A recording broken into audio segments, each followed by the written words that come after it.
the sweltering heat of a September evening in 1975, under the vast dome of the Mid-South Coliseum in Memphis, Tennessee, a sea of 18,000 souls held their breath. The air hummed with anticipation, thick with the scent of sweat and adoration, as the king of rock and roll stepped into the spotlight. Elvis Presley, his white jumpsuit gleaming like a beacon in the dimness, gripped the microphone stand, his voice a velvet thunder that could shatter hearts. But in that instant, as the first notes of Can't Help Falling in Love cascaded from his lips, a piercing cry sliced through the melody, a mother's desperate plea from the shadows of the crowd. "Elvis, please, my son, he's dying." The words hung in the air like a thunderclap, freezing the moment in time, pulling every eye toward a small figure in the audience, a 7-year-old boy named Danny Sullivan, whose fragile life was slipping away before the very eyes of the world. What unfolded next would etch itself into the annals of human compassion, a hidden chapter of vulnerability in the life of a man who seemed invincible, revealing the raw undercurrents of fame, mortality, and the unbreakable bonds of the human spirit. The year was 1975, a pivotal juncture in Elvis Presley's storied existence. At 40, the once rebellious icon of youth had ascended to mythic proportions, his concerts a ritual of escapism for a nation grappling with the scars of Vietnam and the upheavals of civil rights. Yet beneath the sequined facade, Elvis wrestled with demons of his own, prescription dependencies that clouded his once crystal clarity, a physique strained by the relentless touring schedule, and a profound loneliness that echoed through the empty corridors of Graceland. Psychologically, he was a man adrift, seeking redemption in the adoring faces of his fans, each performance a desperate grasp at immortality. The Mid-South Coliseum, his hometown arena, was meant to be a triumphant return, a communion with the roots that birthed his legend. Tickets had sold out in hours, drawing families from across the South, their dreams woven into the fabric of his songs. Little did they know that on this night, September 15th, the boundaries between performer and audience would dissolve in an act of profound empathy. As the band struck up the familiar chords, Elvis moved with that signature sway, his hips a hypnotic rhythm that had captivated generations. The crowd surged forward, voices rising in harmonious devotion, but in the 10th row, amid the throng, sat a family on the brink of shattering. Danny Sullivan, a bright-eyed boy with tousled brown hair and a smile that belied his terminal illness, clutched his mother's hand. Diagnosed with a rare form of leukemia just months prior, Danny's world had shrunk to hospital beds and whispered promises of miracles. His mother, Margaret, a devoted widow scraping by on factory wages, had scrimped every penny to bring her son here, to this sacred ground where Elvis reigned supreme. For Danny, Elvis wasn't just a singer, he was a hero, a beacon of joy in the encroaching darkness. Margaret's heart pounded with a mix of hope and dread as she watched the stage, praying silently that somehow, against all odds, the king might notice them. Elvis, ever attuned to his audience's pulse, paused mid-verse, his dark eyes scanning the sea of faces. The cry had pierced him like an arrow, stirring memories of his own twin brother's untimely death, a loss that haunted his psyche like a shadow. In that suspended breath, the entire Coliseum fell into a hush, the weight of unspoken sorrow pressing down. What possessed him then? Was it the paternal instinct buried deep within his troubled soul, or the recognition of his own fragility mirrored in this child's gaze? Without hesitation, Elvis signaled the band to stop, the music dying into silence as he stepped forward, microphone in hand. "Ladies and gentlemen," he said, his voice steady yet laced with emotion, "there's a young boy here tonight who needs us more than I need this song." The crowd, sensing the gravity, leaned in, their collective heartbeats sinking with the unfolding drama. This tale, long shrouded in the mists of personal anecdotes and fleeting newspaper clips, unveils the profound humanity of Elvis Presley, a man whose public persona masked a heart yearning for genuine connection. If stories like this resonate with the depths of your own experiences, consider liking this video to honor such moments of kindness, subscribing to the channel for more untold revelations from the past, and sharing it with those who appreciate the unvarnished truths of our icons. For in revealing these hidden layers, we not only commemorate Elvis, but touch the universal threads of compassion that bind us all. As the spotlight shifted toward the Sullivans, Elvis descended the stage stairs, his entourage parting like the Red Sea. The psychological tension was palpable. For Elvis, this was no mere interruption, but a confrontation with mortality, a reminder that even kings bow to the inexorable march of time. Danny's eyes widened in disbelief, his small frame trembling, not from illness but from the surreal proximity of his idol. Margaret, tears streaming down her face, lifted her son toward the approaching figure, whispering prayers of gratitude. In that electric pause, the 18,000 witnesses became part of something transcendent, their emotions a tapestry of awe and empathy. Little did they realize, this was merely the prelude to a cascade of tears that would redefine the night's legacy. The roots of this poignant encounter delved deep into the Sullivan family's quiet struggle, a narrative of resilience amid unrelenting adversity that mirrors the hidden fractures in Elvis's own life. Margaret Sullivan, a woman of unyielding fortitude, had raised Danny alone since her husband's untimely death in a mill accident 5 years prior. In the modest shotgun house on the outskirts of Memphis, life had been a delicate balance of love and hardship. Danny, with his infectious curiosity and boundless energy, had been the light of her world, a child who collected comic books and dreamed of adventures beyond the cotton fields. But in the spring of 1975, that light began to flicker. What started as unexplained bruises and fatigue escalated into a diagnosis that shattered their fragile peace. Acute lymphoblastic leukemia, a ruthless thief of innocence that afforded Danny mere months. Psychologically, the diagnosis plunged Margaret into a vortex of grief and denial, stages of mourning that psychologists would later term Kubler-Ross's model, though she navigated them instinctively through sheer maternal will. Nights blurred into days at the Baptist Memorial Hospital, where sterile corridors echoed with Danny's faint laughter during chemotherapy sessions, his spirit refusing to yield. Elvis's music became their sanctuary. Danny would hum "Love Me Tender" to ease the pain, his small voice a defiant anthem against the encroaching void. Margaret, drawing from her own well of faith rooted in Southern Baptist traditions, vowed to grant her son one last dream, to see the king live in the flesh before the end. Saving from her seamstress wages, she secured tickets, viewing the concert not as entertainment, but as a final gift, a psychological lifeline to buoy Danny's waning hope. Meanwhile, across the city at Graceland, Elvis Presley grappled with his own existential tempests. The year 1975 marked a zenith of his comeback, following the triumph of his 1968 television special and the Aloha from Hawaii broadcast, yet it was laced with foreboding. His reliance on barbiturates and amphetamines prescribed to combat insomnia, and the rigors of performance had escalated, blurring the line between vitality and vulnerability. Psychologically, Elvis was a study in contrasts, the extroverted showman masking an introverted soul scarred by fame's isolation. His mother's death in 1958 had left an indelible wound, fostering a paternal protectiveness toward children, whom he saw as pure extensions of his lost youth. Fans often whispered of his generosity, donations to charities, surprise visits to hospitals, but these acts were private, born from a deep-seated need to atone for the excesses of stardom. As the concert date approached, Elvis's inner circle noted his preoccupation, a subtle unease that manifested in restless rehearsals. He confided to his manager, Colonel Tom Parker, about feeling called to give more than music that night, a prophetic intuition, perhaps stemming from his spiritual leanings, influenced by gospel roots and metaphysical readings. In the Coliseum's underbelly, hours before showtime, Elvis paced his dressing room, the weight of expectation pressing upon him. Little did he know that in the audience, Danny Sullivan clung to life with the same fervor, his leukemia-ravaged body a testament to the fragility Elvis himself would soon confront. The evening unfolded with electric fervor. Elvis took the stage. Amid thunderous applause, his charisma igniting the crowd like a fuse. Songs flowed seamlessly. That's the way it is. Suspicious minds. Each one a cathartic release for performer and spectator alike. Yet, as Can't Help Falling in Love began, the emotional undercurrent swelled.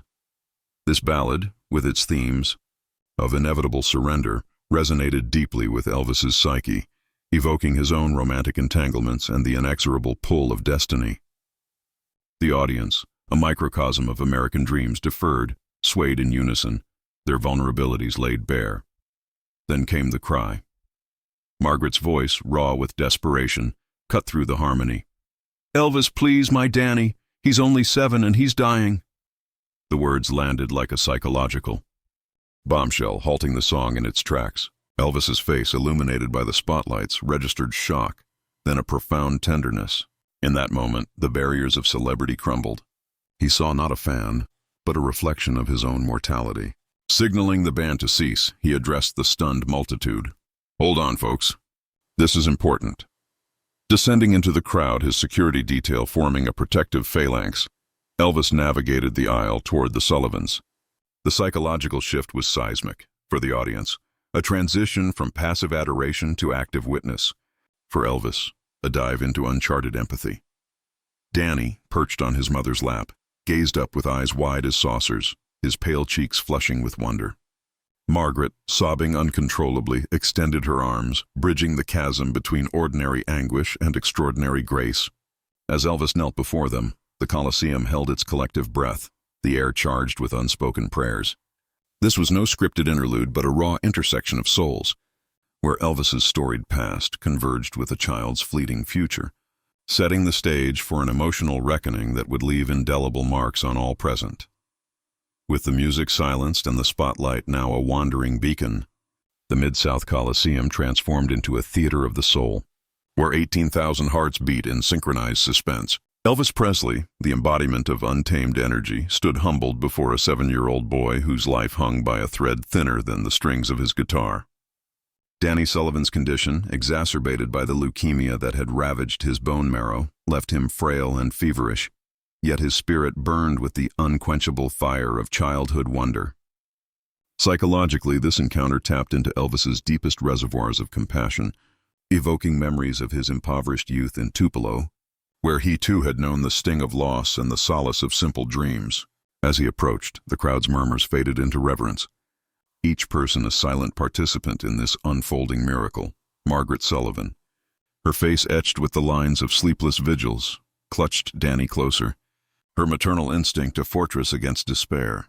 She had whispered to her son earlier that evening of the possibility, perhaps Elvis would sing just for him, but reality surpassed imagination. Elvis, his jumpsuit's cape flowing like a royal mantle, knelt down, his large hands gently encompassing Danny's tiny one. "Hey there, little man," he said softly, his southern drawl infused with genuine warmth. "I hear you've been fighting a tough battle. What's your name, son?" Danny, his voice a whisper amid the hush, replied, "Danny, sir." "You're my favorite." The simplicity of the exchange pierced the veil of celebrity, revealing Elvis not as the king, but as a fellow traveler on the road of human frailty. In this intimate tableau, psychological dynamics played out with exquisite tension.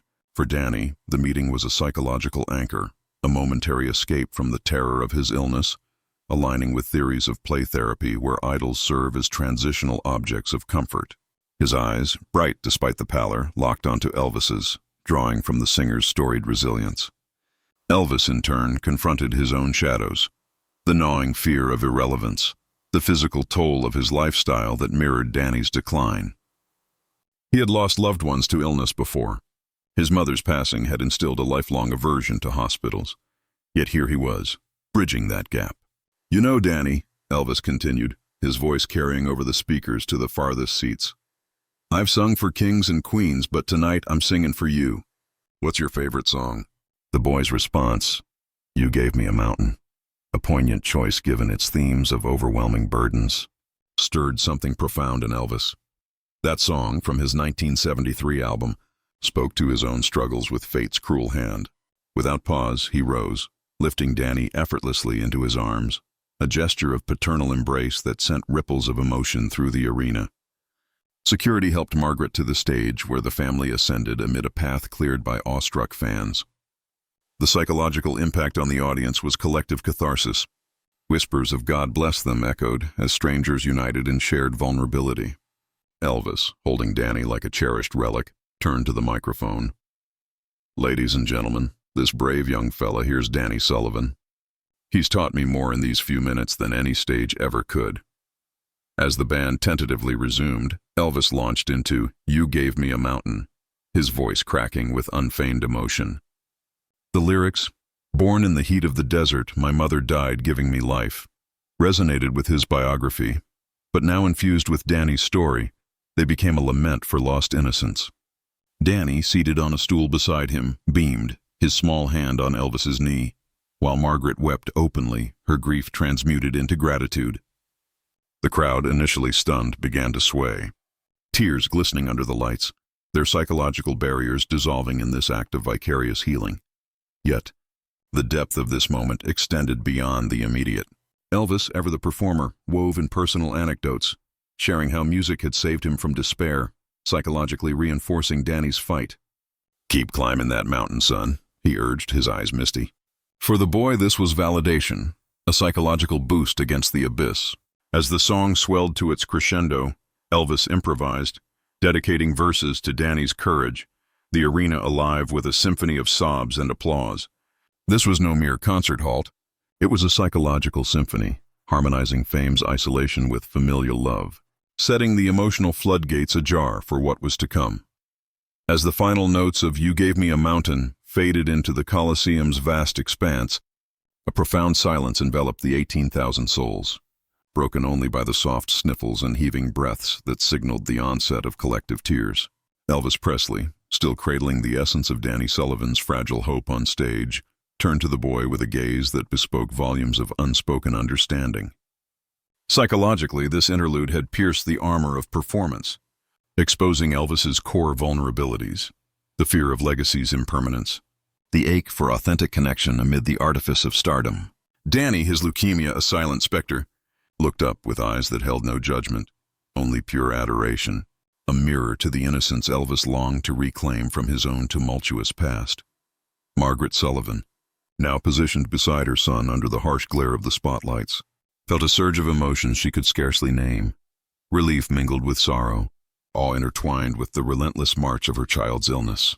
She had come seeking a memory, but received a miracle, one that psychologically fortified her against the impending loss. Elvis, sensing the weight of the moment, knelt once more, his voice a gentle rumble. "Danny, you've got the heart of a lion. Promise me you'll keep fighting, no matter what." The boy nodded solemnly, his small fingers tracing the sequins on Elvis's suit, a tactile anchor in the whirlwind. In this exchange, psychological transference occurred, Elvis projecting his own battles onto Danny, while the child absorbed strength from the icon's resilience. The audience, witnesses to this sacred rite, began to stir, their emotions cresting like a tidal wave. Many, parents themselves, envisioned their own children in Danny's place, evoking primal protective instincts. Tears flowed freely now, not in isolation but as a communal release, fostering a sense of unity rare in such grand spectacles. Elvis, attuned to the shift, addressed them. "Folks, look at this boy. He's reminding us all what's truly important. Life's too short for grudges or regrets." His words, drawn from personal epiphanies forged in the fires of fame's forge, resonated deeply, psychologically challenging each listener to confront their own unexamined lives. As the interaction deepened, Elvis shared a private gesture. From his pocket, he produced a gold locket, a cherished memento from his mother, inscribed with "Love Eternal." "This is for you, Danny," he said, fastening it around the boy's neck. "Wear it and remember, you're never alone." The act, symbolic of legacy's passage, overwhelmed Margaret, who collapsed into sobs, hugging Elvis in gratitude. For Danny, it was a talisman against fear, psychologically empowering him to envision survival beyond the prognosis. The Colosseum, now a cauldron of emotion, erupted in applause that morphed into a standing ovation. But laced with weeping, a cathartic blend of joy and melancholy, Elvis, his own eyes brimming, lifted Danny for the crowd to see, proclaiming, "This here's the real star tonight." The psychological pinnacle arrived as Danny, emboldened, whispered a request. "Sing one more for me, Elvis." Without hesitation, the king obliged with "If I Can Dream," a song from his '68 comeback special that embodied hope amid despair. As he sang, holding Danny close, the lyrics, "There must be lights burning brighter somewhere," took on prophetic weight, the boy's head resting on Elvis's shoulder. The audience, fully immersed, joined in softly, their voices a chorus of solidarity, tears streaming as psychological barriers crumbled. This extension of the performance was no encore but a soul-bearing ritual, revealing Elvis's profound empathy, honed by years of giving to the needy in secret. For the Sullivans, it was redemption. For the fans, enlightenment. As the song concluded, Elvis gently returned Danny to his mother, kissing the boy's forehead, a benediction that sealed the moment's sanctity. The emotional torrent had only begun, promising revelations that would echo through their lives. In the aftermath of If I Can Dream, the stage lights dimmed slightly, casting an ethereal glow over Elvis Presley and the Sullivan family, as if the heavens themselves conspired to immortalize the scene. The 18,000 attendees, their faces a mosaic of tear-streaked reverence, remained transfixed, the air heavy with the residue of shared catharsis. Psychologically, this prolonged intimacy had woven an invisible thread connecting performer, child, and multitude, transcending the boundaries of a mere concert to become a communal rite of passage. Danny Sullivan, his small chest rising and falling with labored breaths, clung to the locket around his neck, its weight a psychological bulwark against the leukemia's relentless advance. Elvis, his voice hoarse from emotion, sat beside him.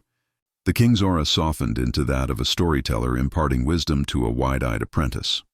Margaret, her composure fracturing under the weight of gratitude, recounted in hushed tones the harrowing journey of Danny's illness, the endless treatments, the doctor's grim verdicts, the nights of prayer in dimly lit chapels. Elvis listened intently, his dark eyes reflecting a mirror of empathy forged from his own encounters with loss. Psychologically, he recognized in her the archetype of the devoted mother, akin to Gladys Presley, whose death had left him adrift in a sea of unresolved grief. "I've known pain like yours, ma'am," he confided, his southern cadence a soothing balm. "But look at your boy. He's got fire in him that no sickness can quench." These words, drawn from the depths of his experiential wisdom, provided Margaret a psychological lifeline, reframing her despair as a testament to love's endurance. Danny, sensing the gravity yet buoyed by the moment, mustered a smile and asked Elvis about Graceland, his curiosity a defiant spark amid frailty. The king, delighted, painted vivid pictures. The jungle room with its exotic furnishings, the pool where he swam under starlit skies, the piano that birthed melodies of heartache and joy.